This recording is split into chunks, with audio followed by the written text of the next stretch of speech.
So it's like been a few months since I've done one of these. Yeah, I haven't even done one that I just deleted. It's been a while, mostly because I'm never alone. It's hard to record these when I have someone sitting next to me, and then it's like I'm having a therapy session, but someone else is listening in. And I realize that posting this online means that I'm allowing a lot of people to listen in, but I don't tend to edit myself as much, to the point.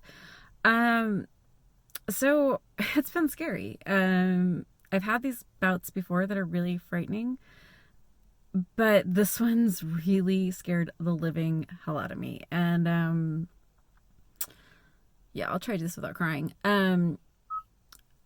So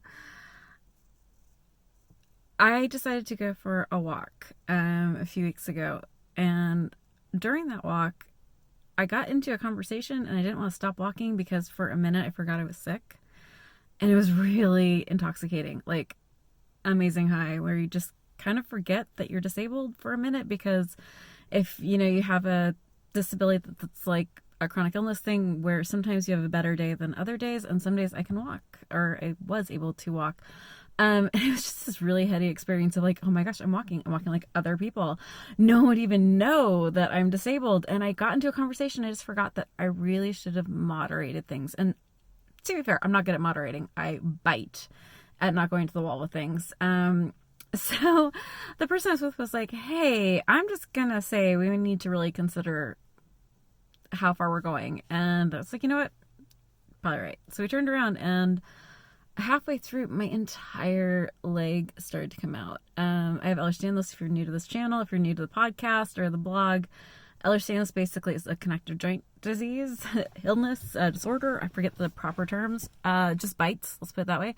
And there's no part of the body it doesn't affect. So it is every connective tissue in your body can give out at any point for any reason. And I had to get all the way back to the car on a leg that was dislocating at multiple points. And it was like subluxating at the top, and then everything else joined in. And I was like, okay, we've done this before.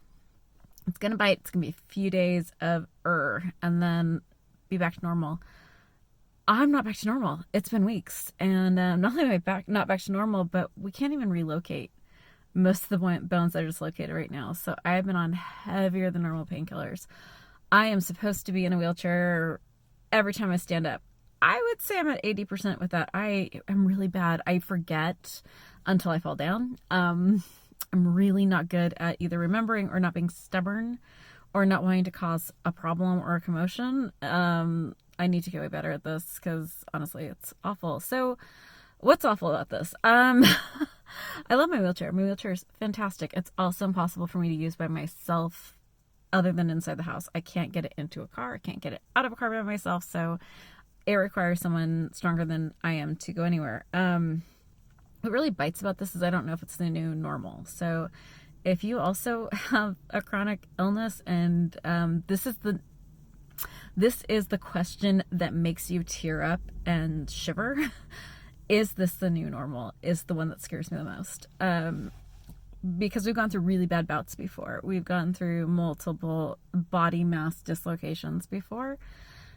And so far, I've always come back to at least a baseline level of functioning. But I never know how long it's going to be. It could be an hour. It could be 3 or 4 days. It could be the new normal where, the last time this happened, I wasn't able to work anymore. And I had to stop working because the new normal had dropped down. So the plateau was different. And I'm always scared that this is going to be the new plateau, and I'm going to have to get used to giving up more. So that's kind of what I'm dealing with right now. And then I'm dealing with frustrations of family stuff during the holidays. And anyone else who's chronically ill, who is like constantly trying to convince people in their lives that they're really sorry. I feel like I apologize so much, and I'm trying not to, because I'm noticing that my preteeny daughter is starting to apologize for things that she has no reason to apologize for. I gotta watch this. But I'm always feeling like I have to just say I'm sorry, because if they don't jump in with the, oh my gosh, I totally understand, please don't even worry about it, I feel like I have to apologize for it. And I've got to get over it. But, we just went through a thing with the family on we can't go somewhere because the house has stairs and I'm supposed to be in a wheelchair full time. And I also couldn't make the drive. I would not have handled a long drive at all. It would have been heartbreakingly painful. I have a tibia dislocation, so every bump is brutal, as you can only imagine. And it was very cold on the "you're not coming." And even with the explanations, it was not how I would have chosen to handle that. And I'm sure it was just because it was evening and I'm probably being way overly sensitive. But I find it really hard not to be. This is so hard. And whenever I can't do something, I'm really more bummed about it than anyone else. I had to leave Thanksgiving way earlier than everyone else. And my dad, who's disabled, really set the curve for being disabled too high for me that day. We have a good running joke going on that. But yeah, anyway, so for all of you guys trying to get through the holidays while being chronically ill and disabled and trying to see who can understand what your needs are, man, I hear you. Hugs to you. Have a sane and happy holiday season if you can. If you are lonely and scared and freaking out and trying to figure out how to navigate all this, at least just know you're not alone. All right. Take care, everyone. Be kind, be gentle, be a badass. And if these things are your thing, definitely have a podcast called this Invisible Not Broken. Head on over. All the snark, lots of interviews with people with all sorts of different chronic illnesses and disabilities and issues and caregivers. And yeah, you can go ahead and listen to us over there. And there's always a blog with lots of snark as well. So thanks, everyone. Take care. Have a great week.